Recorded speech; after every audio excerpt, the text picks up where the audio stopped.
Gadis itu keluar untuk membuang sampah, tapi angka 6 di pintu rumahnya terguncang jadi 9. Ini membuat kurir mengantarkan paket ke alamat salah. Awalnya, gadis itu tidak sadar apa-apa. Ia hanya menendang paket itu ke kamar sembarangan. Namun, ia belum tahu, takdirnya akan berubah total saat itu juga. Saat membuka paket, di dalamnya ada satu kotak penuh uang tunai. Gadis itu tertegun, karena baginya yang bahkan tidak mampu membayar sewa, uang sebanyak ini. Tanpa ragu, uang itu bisa membuatnya hidup berkecukupan seumur hidup. Namun, saat itu juga, suara ketukan pintu terdengar. Gadis itu berusaha tenang membuka pintu. Ternyata ada dua pria mencari paket mereka. Bagaimana kalau saya tanya lagi, apakah Anda melihat paket di depan pintu Anda, Nona?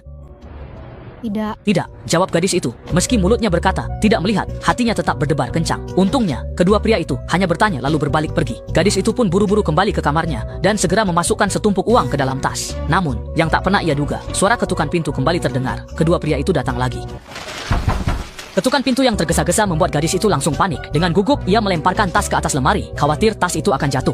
Belum sempat gadis itu membuka pintu, dua pria itu sudah menerobos masuk. Salah satunya langsung menamparnya dan memaksa gadis itu untuk memberitahu di mana ia menyembunyikan paket tersebut. Gadis itu ketakutan hingga terbata-bata, tetap bersikeras mengatakan tidak melihat apa-apa. Namun kedua pria itu tampak sangat yakin. Mereka mulai mengobrak-abrik kamar. Suara gaduh mereka hampir saja membuat tas di atas lemari jatuh. Tapi setelah mencari cukup lama, mereka tetap tidak menemukan petunjuk apapun.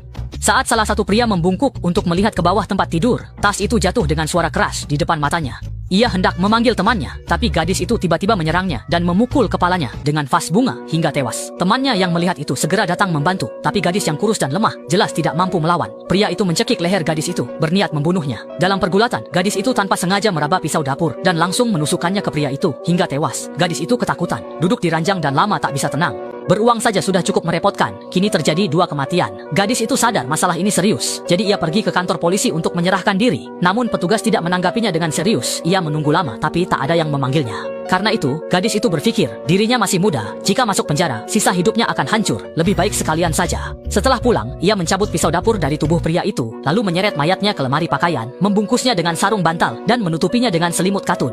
Di luar, ia menggantung banyak pakaian untuk menutupi dan menutup pintu lemari rapat, sehingga semuanya tampak lebih rapi. Lalu, ia memasukkan rekan prianya ke dalam kotak baja tahan karat, dan menutupinya dengan taplak meja. Setelah selesai, gadis itu menghitung uang dan mengirimkannya ke ibunya yang tinggal jauh. Sisa uang dibungkus rapi dan disembunyikan di bawah tutup kloset. Gadis ini bernama Xiaomei. Ia menyalakan komputer, bersiap membuat identitas palsu untuk melarikan diri. Xiaomei dan rekannya sudah sepakat soal tempat transaksi, lalu ia buru-buru pergi. Namun, baru saja ia pergi, tiba-tiba, 2 orang lain juga mengenakan pakaian hijau datang. Atasan mereka yang berjenggot, karena kedua anak buahnya belum kembali, mengirim 2 orang lagi untuk menyelidiki. Mereka langsung ke kamar nomor 9, tapi kamar itu sudah berantakan dan kosong. Saat hendak pergi, seorang tetangga lewat dan santai, berkata, kemarin juga ada 2 pria berbaju hijau ke sini, tapi mereka ke kamar nomor 6. Mendengar itu, kedua orang itu langsung mencongkel pintu kamar Xiaomei nomor 6. Salah satu pria cukup cerdas, masuk kamar langsung membuka lemari pakaian.